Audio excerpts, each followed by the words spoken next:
Congressman Waltz. Wanted to ask you about how this DNC is being covered. The second element control room. Reuters writing this. Influencers are battling journalists for space and access at the DNC. The article saying, quote, unlike the thousands of journalists with newspapers, news websites, TV and radio networks, influencers receive DNC assistance connecting with Democratic leaders. Even a Pittsburgh Post-Gazette reporter saying this, quote, these are the worst working conditions of the 20 conventions I have covered. Interesting now, again, influencers given priority at the DNC over actual journalists. You think of someone from the Pittsburgh Gazette, let's say. They write for local. Their reach is limited. But you get an influencer in there, and you get many of them bust in there, and they have a reach of millions and millions. Despite the messaging here, just your thoughts on is this just smart campaigning, or do you see something more? Yeah, well, by the way, they're paid influencers.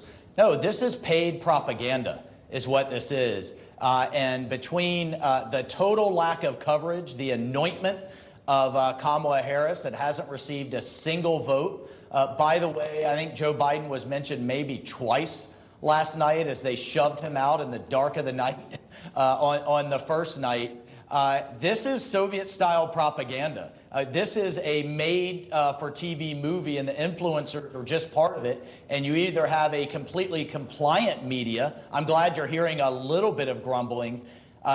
You compare that to what happened at the RNC, daily press conferences. Minute by minute, they laid out what was going to happen that day, who was going to speak, what the messages were, what the themes were. And all of us took questions.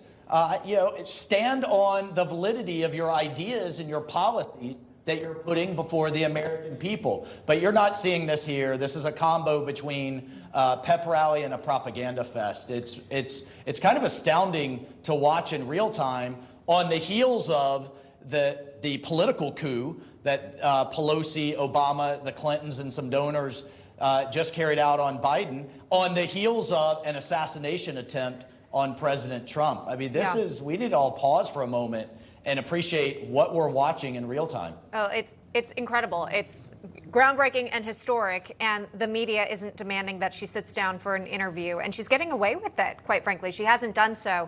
Look, you mentioned the assassination attempt just over a month ago was when the life of the former president was on the line. He's going to speak outside, again, an outside rally event in North Carolina today, talking about national security, reports of bulletproof glass being used. Are you confident right now that the former president can be protected when he does these outside events? Well, we have to be, and I certainly commend him and J.D. Vance. It's not just the nuts here domestically. We have an enemy of the United States in Iran and the Ayatollahs with active assassination plots ongoing. The media is also barely covering that a Pakistani national with ties to Iran was just arrested after making down payments on hitmen to take Trump out. We have to ask ourselves, why does Iran want to kill him so badly?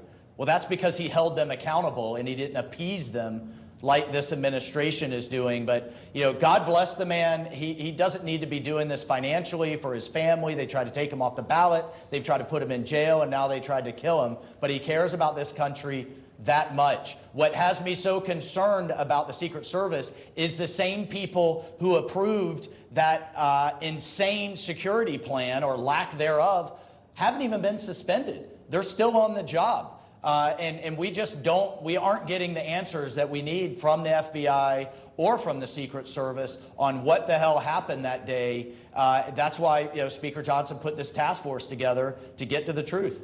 Yeah, a lot of questions about that, about how that perimeter lacked a distance, more motive. But it wasn't just a... Go ahead. No, I'm just saying it wasn't just a one-time incident, though. I mean, these threats are still ongoing right now as we speak, and they're not imbuing confidence that the president and members of his cabinet that Iran's targeting are as secure as they need to be. That is Florida Congressman Mike Waltz. Good to see you, Congressman. Thank you very much.